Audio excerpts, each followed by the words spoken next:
Welcome to the Fall and Rise podcast.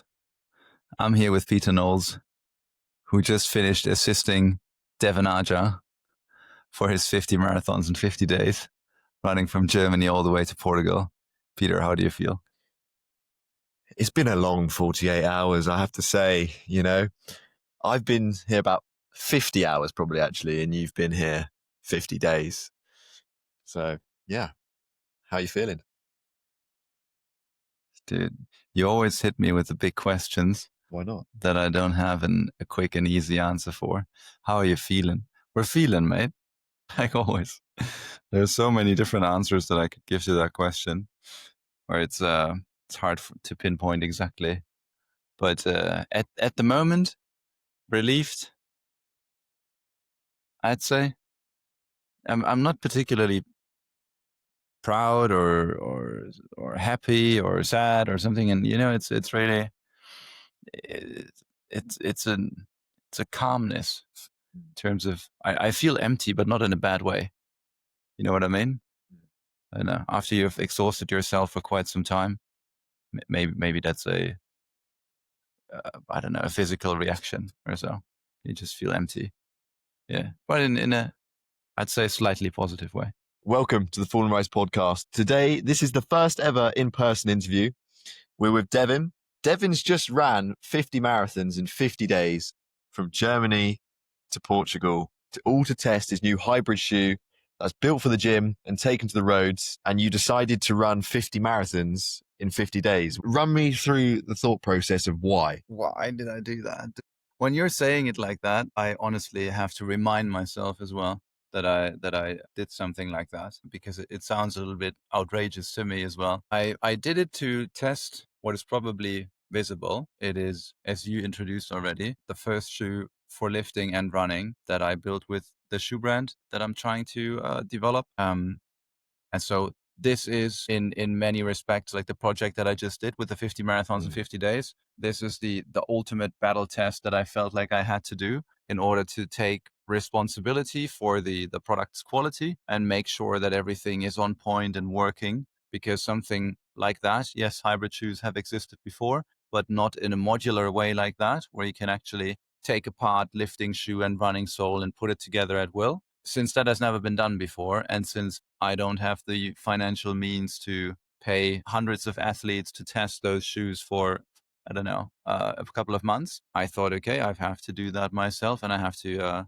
stand for what I'm building. And what better way to do it than with something crazy like that, where I can tell people every day if and how the shoes are holding up. That was the initial idea. You finished by, against all odds, you finished. We both know there was a lot of challenges to get to the start line, whether that be trouble with timing of the shoe or with crew availability to support you, the camper van that you stayed in. The odds were stacked. We'll get into that on the full episode of the Fall and Rise podcast, which is going to come out at a later date when there's more time. I have a little bit more mental clarity. And you've taken some time to sort of embrace what's just happened. But you finished the run. This is the day after, the last 50 days before this. Yeah, I finished it yesterday. Yeah, we did. That was a very wholesome moment. Sorry. Very wholesome moment. What I was going to say was, you finished now, okay? Your 50 marathons done. Every day up until now, for the last 50 days, you're running a marathon. How does it feel that today, it's not Groundhog Day, so to speak, and you're not running a marathon?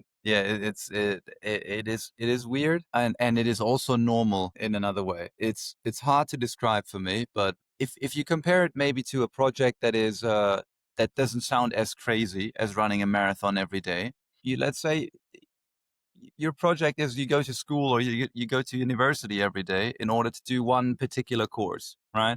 And during that course, you work on an assignment, and the assignment you have to hand in after a period of time, right? Let's say it's a thesis or so at the very end of your studies. I think we talked about such an example yesterday, maybe. Then you work on it for a very, very long time. You every day you do the very same thing until you hand it in at some point, and then it's over. And before that, you were, I don't know, you were dreaming about that moment, and you were trying to get to that moment faster, and you were thinking about it every minute. And once it's there, it's like, okay, over.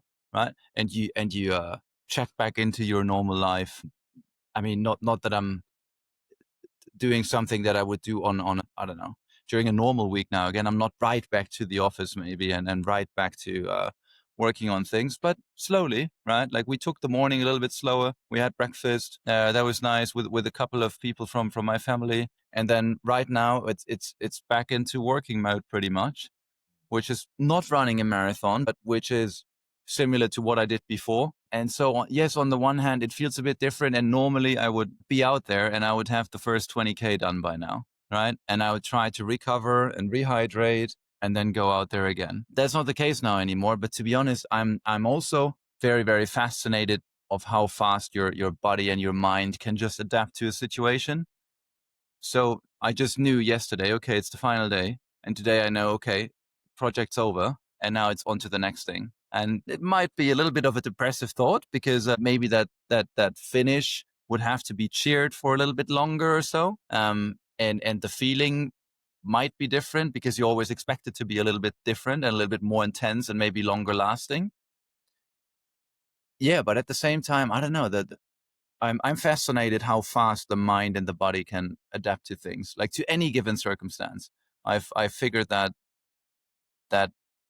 it can do that, and I've learned that in a very hard way during the project, and now again in situations like this. So you finished yesterday 50 marathons, 50 days, but you're not done. You're straight back into work. You're doing it to prove your shoe. And most people right now wouldn't want to think of anything remotely related to work. Yet you've managed to celebrate, but your mind is not fully on the celebration. You're very much so laser focused on moving forward. What does that look like for you? I mean, for one, I'm very fortunate that I came out of all of this running and working out for 50 days pretty much unscathed, right? I don't have a single thing really, which is a surprise maybe, and I'm lucky that way, definitely. I don't have a broken bone. I don't feel particularly sore. I could probably run another marathon today again, right? Which gladly I don't have to do.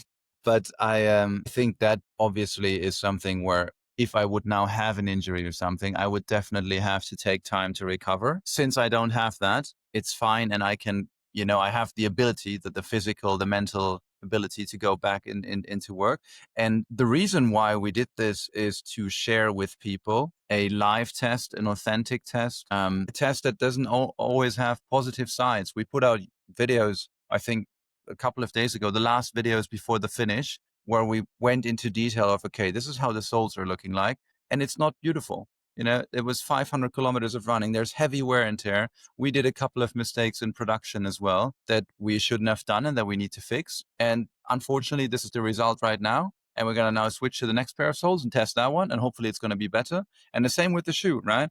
I was amazed that the shoe held up for over 2,000 kilometers and that my feet were not completely butchered in them, which they were not. And we showed that on video as well. But at the same time, again, little mistakes, right, that happened here and there. And the whole idea of the project was to show it exactly like that in the most authentic way possible, because that's the only thing that matters in the end to people, in my opinion. And since that's the case, it is now right back into, okay, we took so much footage gladly, right? Because I had a couple of people like even you now and for the last bit around me that could take photos and take videos. And all of that has to be cut up and edited and posted, and captions have to be written and newsletters have to be sent out and updates have to be sent out, because that's in the end what it's all about. So that is also the other part that we did during the project all the time. One thing is to run the marathons and to do the workouts, but it was really 8 to 10 hours per day of physical activity. And then it was another, sometimes 8 hours of just chopping up videos deep, deep, deep into the night and making sure that everything else is in place as well. And that is gladly, the running and the workout part now is done for some time, but the editing, the posting, communicating with people, and obviously also setting up the production now, because now we have done the campaign and now we have raised a few hundred shoe orders. So now they have to be put on production. And that's why we're here in Portugal. And tomorrow it's going to be Monday. The factories are going to open back up. So right now it's unfortunately not yet the time for a breather, but that time will come as well. Yeah. I think it's just utterly remarkable. You're not only doing 50 marathons in 50 days, you're not only doing the marathons, you're doing the editing, the posting, the working. You're running a business alongside doing Yeah. a marathon every single day. And I don't think that's something that people are maybe taken into account fully. That if you were anyone else,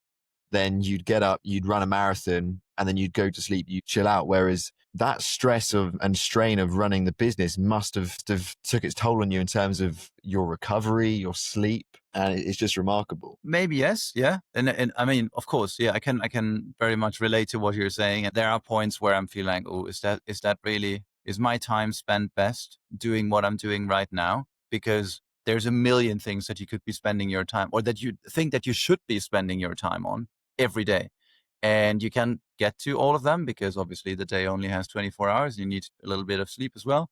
But that's the same for anybody with anything, right? So in the end, it's really only about prioritizing, okay, what's most important.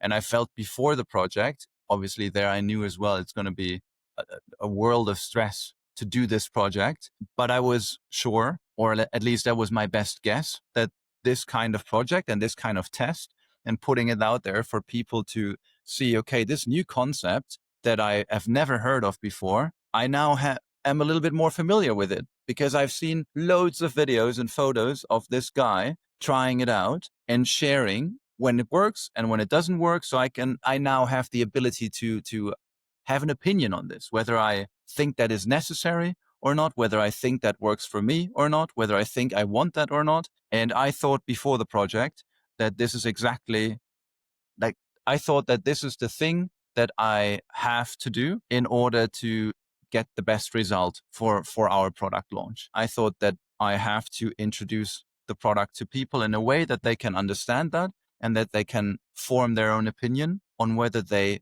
want it or don't want it. And so even though marathons, workouts, or everything, like the whole project was loads of stress, obviously, but I still thought when I was running out there and I was thinking, there's so many calls I have to answer or mails I have to answer. There's administrations, then I don't know, I have to do my taxes or whatever, right? Like, well, whatever it was, right? I have to think about the product development, and we have to set up production even earlier. I cannot be there at the factory right now because I have to be out here running. Still, in the very end of that thought process, I was always remembering, okay, you did this because you knew when you launch such a new product, people are not going to know what it's about, and you need to show them and you need to give them the chance that they can form their own opinion on the product. And this is what you're doing right now. And so you being out here and running, or you being out here and working out and capturing it all with photos and videos, and then posting that, and giving people the chance to understand it, that is the most important thing that you could be doing right now.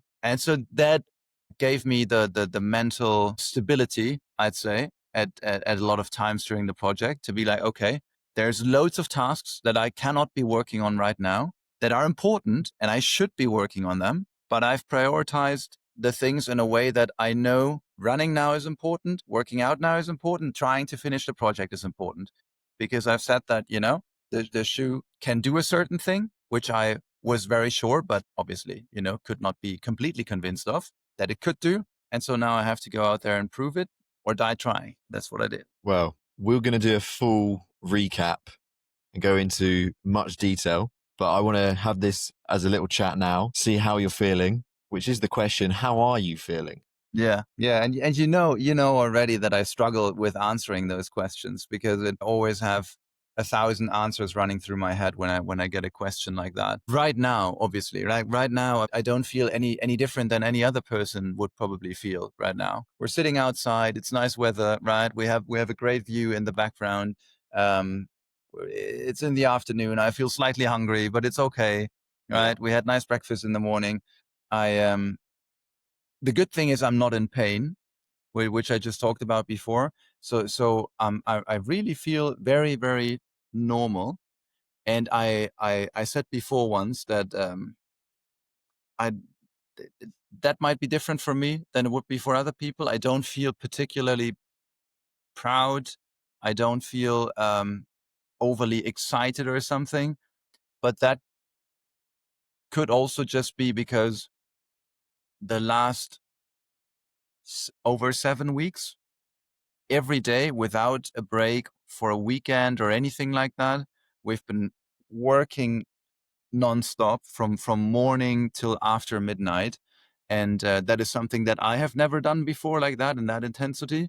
Even though I'd say I maybe have, had phases before where I work quite a lot as well, but like that, I had never had that. So maybe at this moment, I am so empty and so exhausted that I don't really feel much else. And I can imagine that that's going to kick in at a later point where I'd be like, okay, I'm looking back and I'm thinking, wow, how did I do that? And I feel very proud of the things that we have achieved. I think what I'm happy about in general is, like you said in the beginning, the odds were so stacked against us that it is absolutely ridiculous. And if I would try to explain it, we're going to dive into that in the next episode. It would sound ridiculous and maybe even untrue. There were things that where everything looked like it's completely set up to fail, and I was 100% being a complete idiot for pushing on and just having the most naive belief that it could work out. Yeah, that I think when I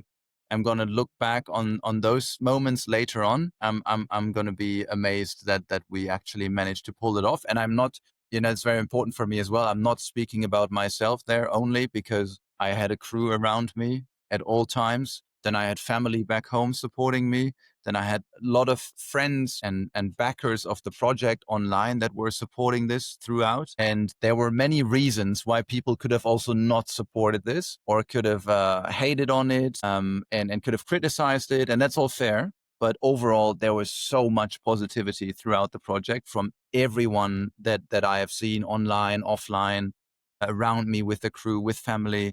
That is something that I'm very proud of. Yeah. You left the finish of this challenge on a very special note. You're now engaged. Oh yeah, yeah, Yeah, yeah, you are. yeah. I keep remembering things, man. Yeah, How does it feel? dude. Honest, I have to say, you just remembered me. I forgot about it. We're gonna have to cut that out of the Until second. podcast. No, no, no. It's fine. We can leave it in there. Um, that feels very nice. Yeah. Yeah, I've been looking forward to that moment for a long time. So I mean, maybe for a little bit of explanation, when I finished, right before I crossed the finish line, I think I went down on a knee and proposed to my girlfriend, which is something that I had planned for a long time. And I had bought a ring a long time ago, and I had it with me all the time during the project. To be fair, that might sound very cliche, but in a lot of very dark moments, when I was running through the night through a dark forest, and it was pouring, and it had been pouring the whole day, and I was completely drenched and cold, and I didn't want to do anything anymore. And there were still marathons to go in the next couple of days. In those moments, those thoughts of finishing and proposing, that is really what kept me going, even though it sounds very cliche. And yeah, so that's very special to me. That's very special to me. Yeah. Well, Devin, thanks for coming on. Thanks for having me out here. We're in Thank you lovely very much. Portugal. I have no idea exactly where we are. In Guimarães. We are in Guimarães. Guimarães. Where we ended in Felgueiras is about, I'd say, 15 to 20 kilometers from here. And Guimarães is just the next city, and it's, to be fair, a little bit nicer maybe, because it's more scenic. It's not as industrial, and yeah, that's pretty much the backdrop that we have. What a beautiful life. Yeah, You know, it is. we only live once, but I suppose if you do it right, once is enough. Amen. Thank you very much, man.